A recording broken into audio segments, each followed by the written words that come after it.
Hey guys, welcome back sa aking YouTube channel. So ayun guys, posible nga kaya na makipag-alyansa sina Sen Kiko Pangilinan at Sen Bam Aquino dito sa alyansa para sa bagong Pilipinas, no? So kalat na kalat ngayon sa social media, no? Ang balitang ito, no?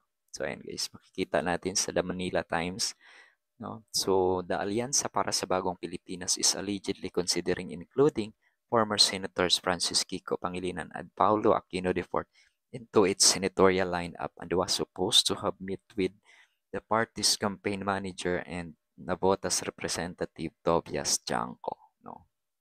So ayan. So alam ko iba't iba ang magiging reaksyon nito ng mga kakampings, no? Ng mga DDS, ng mga loyalista, no? So para naman sa akin, no, reaksyon ko lang, no, na hindi naman hindi na kailangan na makipag-alyansa pa sina Sin Kiko, Sin Bam, no? Dito sa alyansa para sa bagong Pilipinas. Kasi makikita naman natin na talagang napakalakas ng puwersa, solido ng suporta ng mga kakampings, no? At nung mga nakaraan na may na-meet din tayo ng mga loyalista, no, na sabi nila, no, nadadalhin nila si Kiko at si Bam, no, instead doon sa ibang senators na line up ng alyansa, no, 'di ba? So, 'di ba? So para saan pa at makipag-alyansa pa sina Sen Kiko at Sen Bam dito sa alyansa para sa bagong Pilipinas, no? So, 'di ba? Kasi talagang ano, makikita talaga natin na may laban, no? So, tsaka nanindigan na tayo. So, dapat magkaisa na lang ang oposisyon ngayon, no?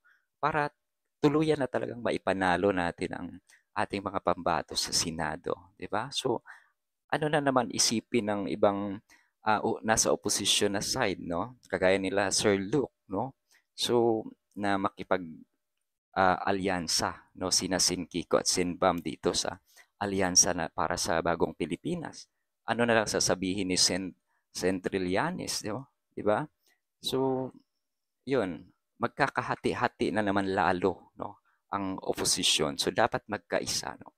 Kaya kung ang 2028 nga lang pag-usapan para sa akin, no, dapat sa 2028, no, isang presidente na lang ang tatakbo sa side ng oposisyon, no, at yun na lang ang susuportahan. Dapat magkaisa, no. Dapat manindigan tayo ng tuloy-tuloy, no. Hindi yung ah, liliko na naman tayo. So maghati-hati na naman, no, ang mga um, nasa oposisyon. So mahirap po 'yun, no. So kung ipamukha lang natin sa mga DDS na malakas talaga tayo, 'di ba? So malakas talaga ang kakampings, no. Ngayon, sakaling ang matuloy 'yan, so um, sasanib nga sila Sin Kiko doon sa alyansa. So talagang ano, magwawala na naman yung mga DDS, no? Baka marami na naman yan silang magiging komento, di ba? So ang mahirap nun, paano pag may mga rallies ang alyansa o nandun din yung dalawa nating pambato? So parang iba yung magiging reaction. So parang magkakaroon ng negative reaction, no, dito sa ah, gustong mangyari nila, di ba? So yun lang yun para sa akin guys. So, kayo ano yung magiging reaksyon nyo dito sa balitang ito kung totoo man ito na pinaplano nila, no? So, ayun. So, abangan po natin, no, sa mga susunod na araw, no? Pero para sa akin talagang ano eh. So, nanindigan na tayo, no?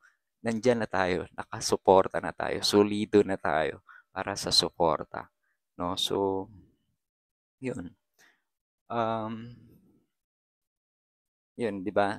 Nabalitaan din natin na nag-withdraw na yung kapatid ni BBM, ni PBBM, no, si Aimee. So, wala na tayo doon, no. So, ayan. So, yun lang guys, no.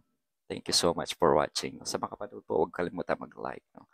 Tsaka magkomento kayo guys, no, tungkol sa balitang ito, no. Kung posible nga kaya na mag-alyansa, na makipag-alyansa sina Sen Kiko at Sen Bob. Thank you so much for watching. Bye-bye.